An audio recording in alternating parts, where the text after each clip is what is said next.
Yeah, good evening. This is Shamz-View.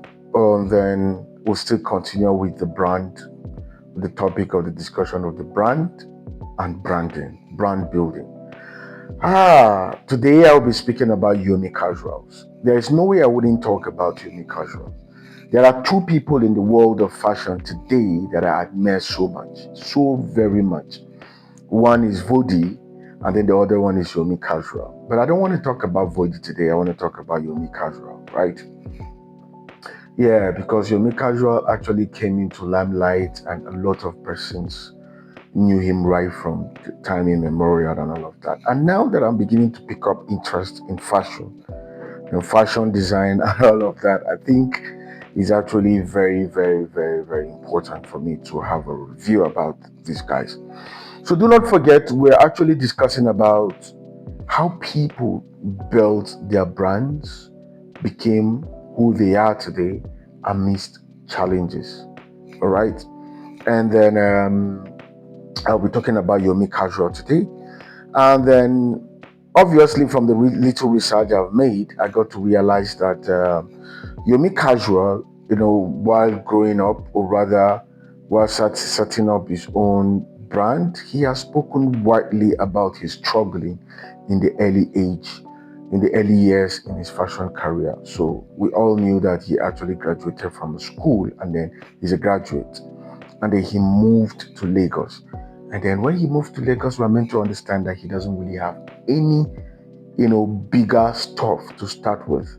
We're meant to understand that he started with just a sewing machine and a pressing iron or a pressing stone from his brother's house. And then he started with own struggling and all of that. This actually is actually gotten from the Vanguard, a lawyer that in August 2000 and 2020, that's where I actually got this particular points that I've just made. And then he has credited family members. He talked about how the family members helped him, how he get started, including one of his aunts who supported him. That he supported his education when he actually had a problem. So I got this one from NollywoodGist.com. So he talked about his aunt who actually supported him. And do not forget that he's actually a younger brother to one of the popular comedian, which is AY.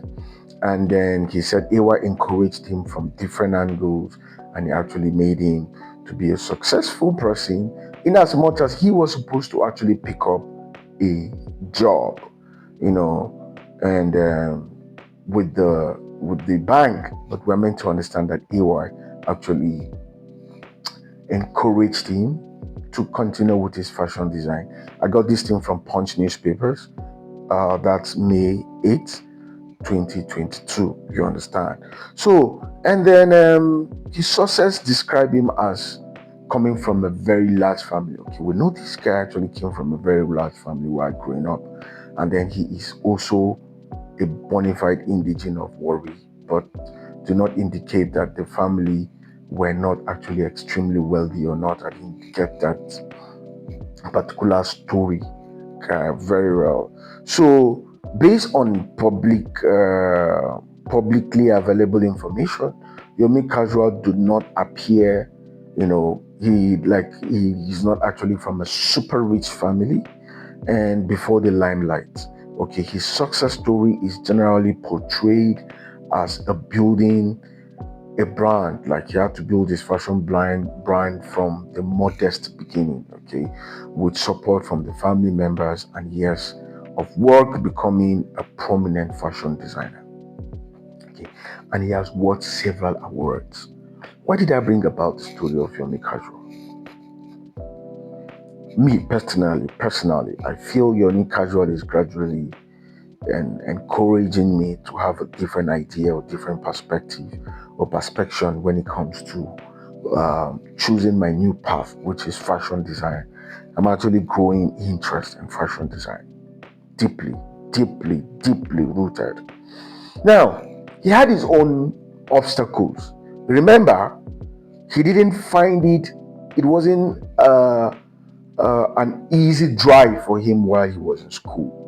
We're meant to understand that he lost his parents while he was an undergraduate, and then his aunt actually came through for him. So these were part of his challenges. And then when even at the point he was about to start his career, he didn't start big. Do you understand? He started from the noble background.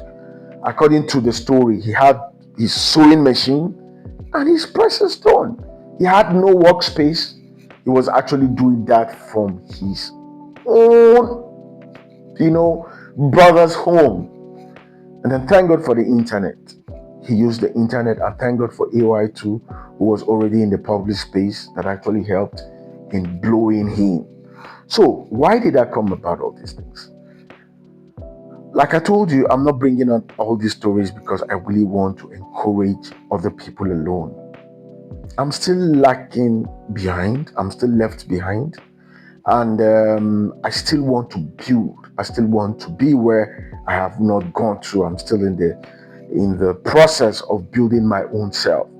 So whatever it is, however it is, whatever obstacles that we may actually face, being it financial, be in societal, whatever it is, I think we don't need to give up. We need to push through and see how we can be able to achieve success at the end of the day. And as you can see, I am beginning to take a different path at the moment. I'm beginning to rewrite my story. I don't want to keep giving excuses from the beginning. Mind you, as I speak with you, I have my own challenges that I'm also dealing with. One day, like I said, I will share a brief of my own story, and then you'll understand that I'm also encouraging myself. Cheers and have a wonderful evening. Bye-bye.